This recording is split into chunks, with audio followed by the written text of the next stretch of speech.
On the night of March 23, 1998, the Bradley family was halfway through what was supposed to be a dream vacation, a Caribbean cruise filled with music, dancing, and ocean views that stretched endlessly into the horizon. Lynn Bradley, just 23 years old, had been laughing and enjoying the lively atmosphere of the ship's nightclub with her younger brother before returning to her cabin in the early morning hours. Her father, waking briefly around sunrise, spotted her resting on the balcony, the sea breeze drifting in as the ship sailed smoothly toward Curacao. But when he checked again only minutes later, Amy was gone, vanished without a trace, leaving behind only unanswered questions and a mystery that has haunted her family and investigators for more than 2 decades. What began as a family holiday quickly turned into one of the most baffling maritime disappearances in modern history. The Bradley family's desperate pleas to halt passengers from leaving the ship went unanswered, and within hours, the chance to secure crucial evidence slipped away. Over the years, scattered sightings, photographs, and chilling testimonies have suggested that Amy's fate may be far darker than anyone first imagined. This is not just a story about a missing person, it is a story about a family's relentless search for truth, the unshakable hope that refuses to fade, and a mystery that continues to capture worldwide attention. May 12, 1974, in Petersburg, Virginia. On a warm spring day in Petersburg, Virginia, a historic city layered with stories from America's past, Ron and Iva Bradley welcomed their first daughter into the world. They named her Lynn Bradley. From the very beginning, Amy was the heart of her family. Friends and relatives often remembered her bright smile, her independent spirit, and her determination to live life her own way. As a child, Amy grew up surrounded by the traditions and values of her hometown. She thrived in school, enjoyed time with friends, and developed a strong connection with her younger brother, Brad.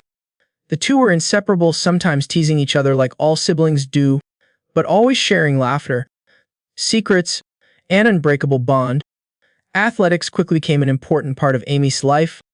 She excelled in sports, especially swimming, where her strength and confidence in the water stood out. The pool was her second home, a place where she found both joy and discipline. Those who knew her would later recall this talent as one of the reasons it was nearly impossible to believe she could have accidentally fallen into the sea. As Amy grew older, she became known not only for her athleticism but also for her strong sense of self. She was adventurous, empathetic, and independent. At 23 years old, she had begun to carve out her own future, balancing youthful curiosity with determination. Her family admired her resilience and energy, qualities that seemed to promise a bright future ahead. By early 1998, life was moving quickly for the Bradley family. Ron and Iva were busy with work, while Brad and Amy were entering adulthood and building their own paths. To reconnect and create lasting memories, the family decided to take a much-needed vacation together, a Caribbean cruise aboard the Rhapsody of the Seas, a Royal Caribbean cruise ship known for its vibrant atmosphere and breathtaking itinerary.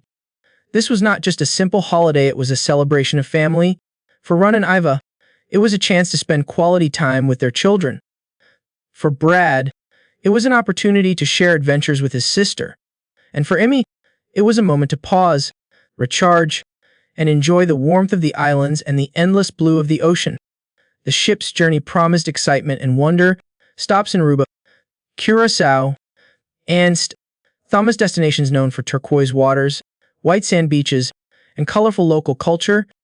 The Bradley family boarded the vessel with anticipation, unaware that their story would soon become one of the most haunting mysteries in modern maritime history. Life on the Rhapsody of the Seas was filled with possibilities. The ship itself was like a floating city, offering elegant dining rooms, lively dance floors, swimming pools glistening under the Caribbean sun, and decks that stretched out into the horizon. The atmosphere was festive, with music, laughter, and the energy of travelers eager to explore paradise. For Amy, the first days of the voyage were joyful. She mingled with other passengers, joined in activities, and soaked up every moment of the experience. The family shared meals, laughed together, and created memories that, at the time, felt like the beginning of many more to come. No one could have predicted that this vacation, meant to strengthen family ties and offer rest from the business of daily life, would instead mark the last time the Bradleys would ever see Amy as they knew her. At this point in March 1998. However, the journey was simply a dream come true, a family on an adventure, sailing through sunlit waters, believing that the week ahead would be nothing but joy. On the evening of March 23, 1998, the atmosphere aboard the Rhapsody of the Seas was alive with music and laughter. The ship's disco pulsed with neon lights and the rhythmic beats of the late-night dance floor. Among the crowd were Amy Bradley, just 23 years old, and her younger brother Brad. Together, they spent hours enjoying the night, dancing, mingling with fellow passengers, and soaking in the carefree spirit of a Caribbean cruise. From 11:00 until nearly 3:40, Amy was seen in high spirits, moving easily between conversations and the music. For Brad, it felt like any other night on board, a memory that would soon take on a haunting significance. As the night wound down, Amy eventually decided to return to the family's cabin. At exactly 3:40, the ship's electronic keycard system logged her entry. The corridor outside was quiet, a stark contrast to the vibrant disco just a few decks away.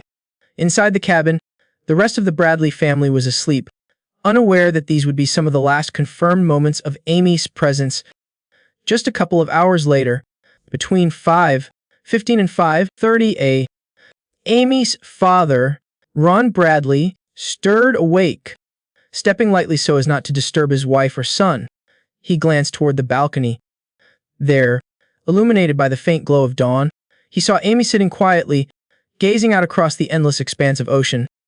The scene struck him as peaceful, his daughter breathing in the salt air, perhaps collecting her thoughts after a long night of dancing. Comforted by the sight, Ron returned to bed, believing she was safe. But when he rose again between 5:30 and 6, everything had changed. The balcony door remained open, curtains swaying gently in the morning breeze. Yet Amy was no longer there. Her chair sat empty, the view stretching out to nothing but horizon. Thinking she might have gone to fetch coffee or take a short walk around the deck, Ron at first dismissed the unease that crept over him. Still, there was something unsettling in the silence of the room and the way the morning light fell across the empty balcony. Within that brief half-hour, Amy Bradley had vanished, leaving behind only questions that would echo far beyond the walls of that cabin. The first light of dawn on March 24, 1998, brought no peace to the Bradley family.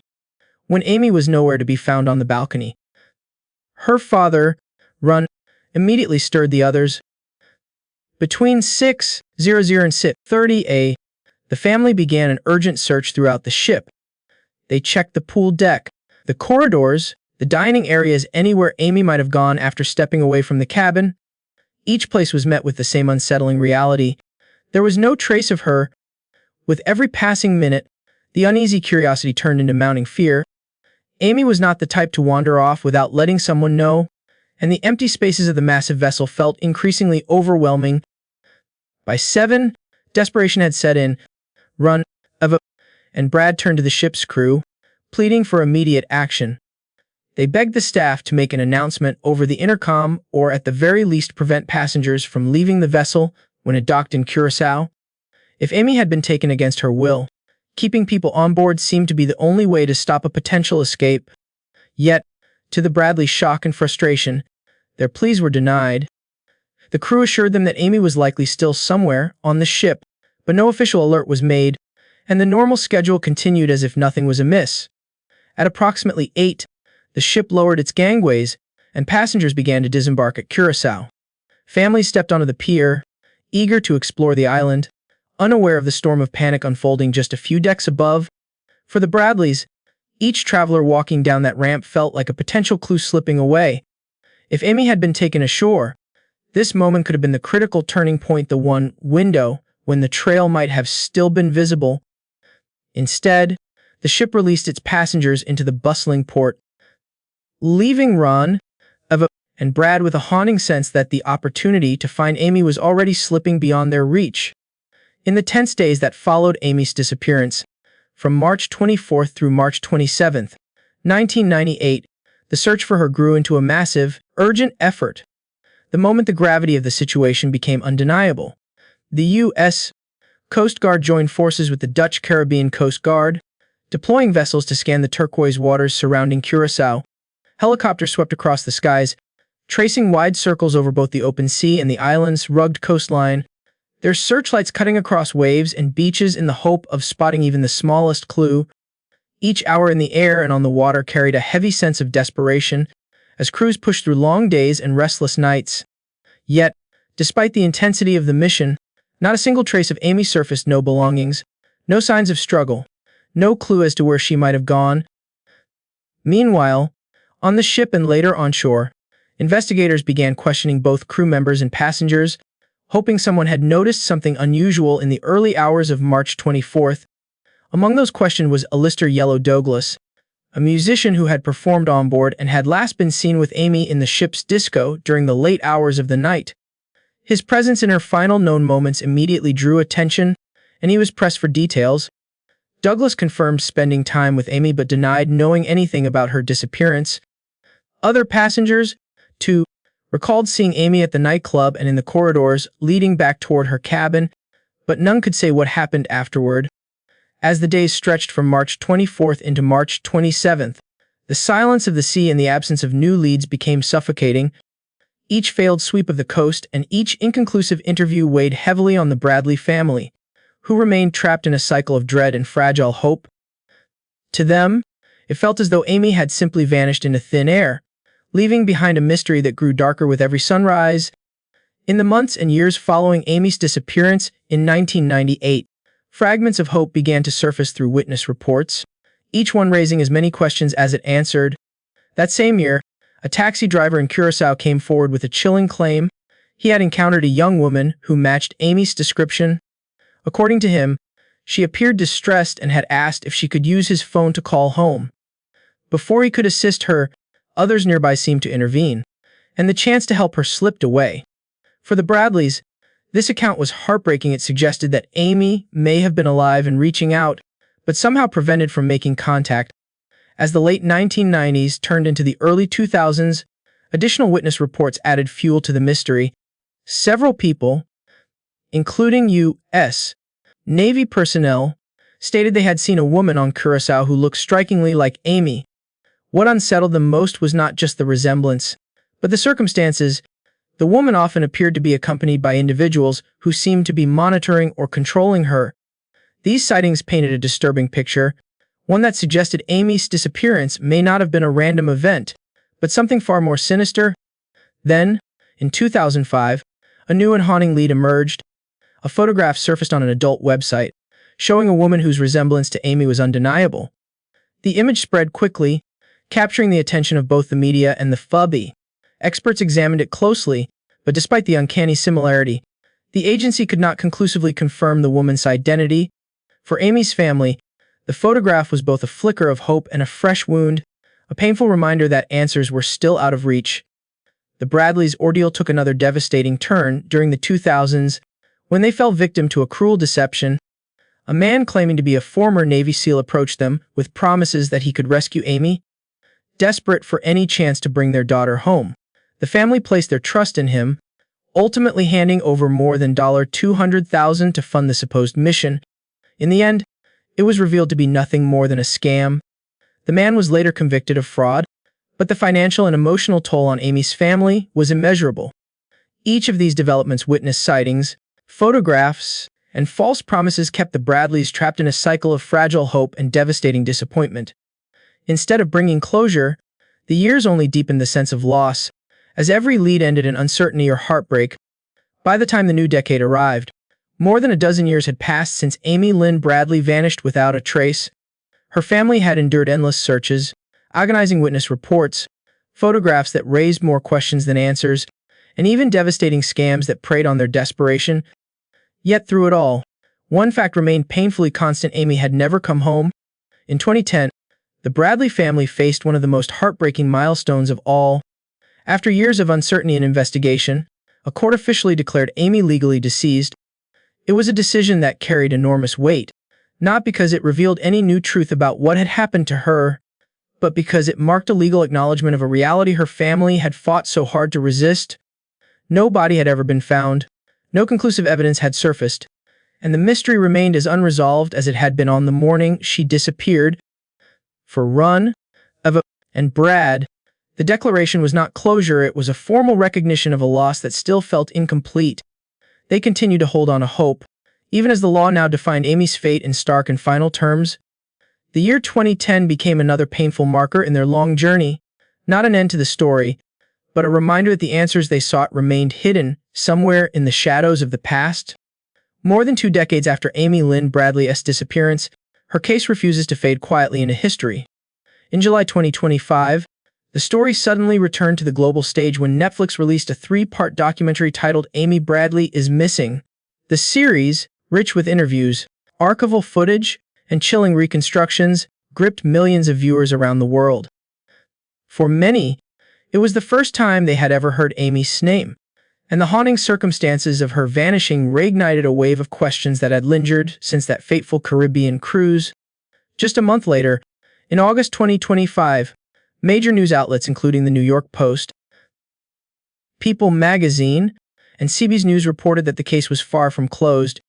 The FBI still officially lists Amy Lynn Bradley as a missing person, keeping her profile active in their database. Alongside her file remains a standing offer, a $25,000 reward for credible information that could finally unlock the mystery of what happened in those crucial early morning hours back in March 1998. Despite the long passage of time, the Bradley family has never stopped believing that Amy may still be alive. They continue to speak publicly, urging anyone with knowledge of her whereabouts to come forward. For them, every new lead, every headline, and every documentary revival is not just a story, it is a lifeline, a chance that the truth could still surface and bring Amy home. Over the years, as investigators, journalists, and amateur sleuths have tried to piece together what happened on that March morning in 1998, several main theories have emerged, each offering a different lens through which to view Amy Lynn Bradley's disappearance.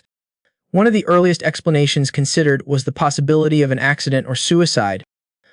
Perhaps, some speculated, Amy had fallen overboard or intentionally leapt into the Caribbean Sea in the early hours of March 24th. Yet, almost immediately, this theory began to unravel. Amy had been a competitive swimmer all her life, comfortable in the water and strong enough to handle difficult conditions.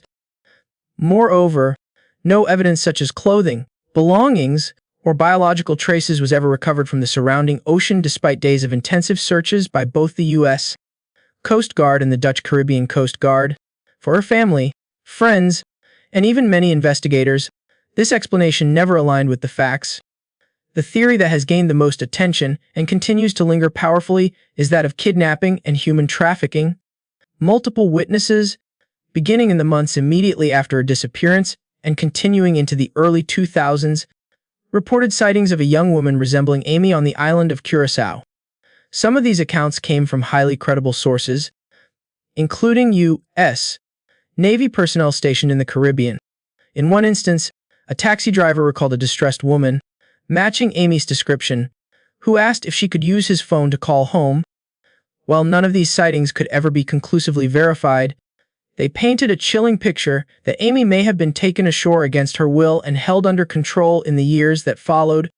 A far more controversial idea surfaced later in the early 2000s, promoted most notably by author James Renner, the suggestion of a personal crisis. Renner theorized that Amy may have been struggling with identity issues and could have chosen to end her own life, but this theory has been passionately and repeatedly rejected by the Bradley family. Those closest to her have emphasized that Amy was full of plans for the future, excited about her new job, and deeply connected to her family.